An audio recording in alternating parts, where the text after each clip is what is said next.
Welcome to my countdown of the greatest films released in Australian cinemas so far this year. Please remember this list is just my opinion. Right, let's dive in. Number 20, Avengers Infinity War. Marvel's magnum opus delivers on a decade of promises, with breathtaking action set pieces, genuine emotion, and a great villain. Number 19, Lady Bird. A really fun, charming, and profound coming-of-age tale that's beautiful in its simplicity. Number 18, Isle of Dogs. Wes Anderson's latest gem is a lovingly crafted masterpiece with endearing characters and great social commentary on how fear often governs politics. Wow. Number 17, The Death of Stalin. Nobody's gonna get killed, I promise you. Whilst it may poke fun at the absurdity of early 20th century Russian politics, this political satire never lets you forget that it's set in a truly terrifying time period where death is always present. Number 16, Disobedience. An engrossing and powerful drama exploring the clash between religion and sexuality with a deeply moving romance at its centre. Number 15, You Were Never Really Here. Lynn Ramsey's blood-soaked dive into the broken mind of a hitman suffering from PTSD is overflowing with haunting imagery and terrific acts of violence. Number 14, Thoroughbreds. A wonderfully morbid tale with a gruesome sense of humour and two great leads. Yeah, creepy friend. I know. Number 13, The Breadwinner. Following a young girl in Afghanistan who has to provide for her family after her dad is arrested by the Taliban, this is a beautifully told film about overcoming hardships. It looks amazing, and the final act is so touching and so beautiful, it brought me to tears. Number 12, Black Panther. This year, Ryan Coogler gave us one of the greatest comic book movies ever made. The action is brilliant, Killmonger is a mesmerizing villain, and every scene is loaded with political subtext. What happens now determines what happens to the rest of the world.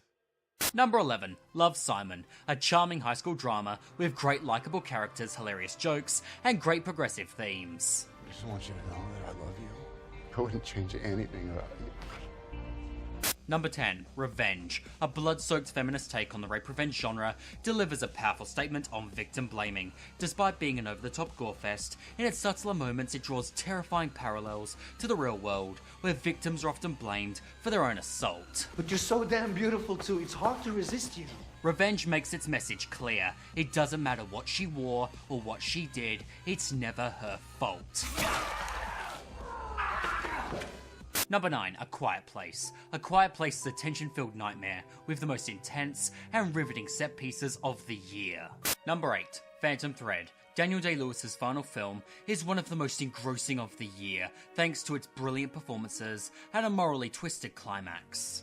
Number 7, Thelma. Thelma is a beautifully told supernatural love story with a chilling atmosphere and harrowing set pieces.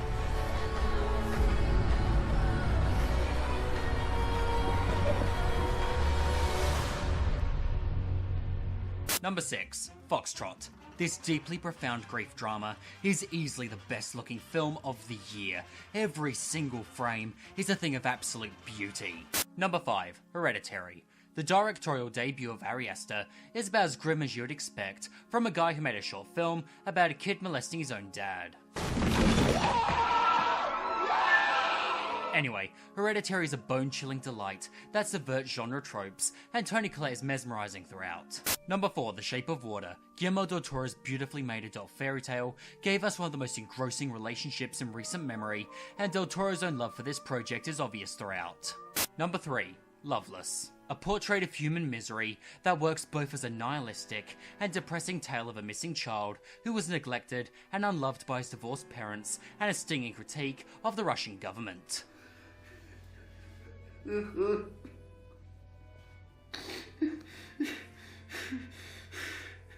Number 2, Annihilation. Alex Garland's follow-up to Ex Machina is just as thought-provoking and visually stunning as his debut in 2015. It's making something new.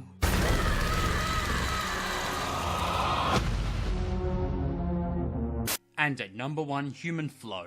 Al Weiwei's heartbreaking documentary about the refugee crisis hit me harder than any other film this year. It approaches the crisis with humanity and compassion, something which is rarely seen in today's world, and the stories of these people who have been forced from their homes broke my heart.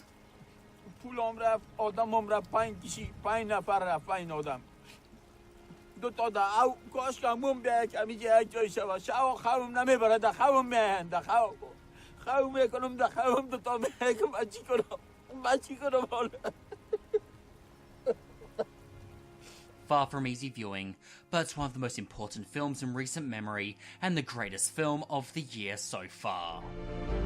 It's going to be a big challenge to recognize that the world is shrinking and people from different religions, different cultures are going to have to learn to live with each other.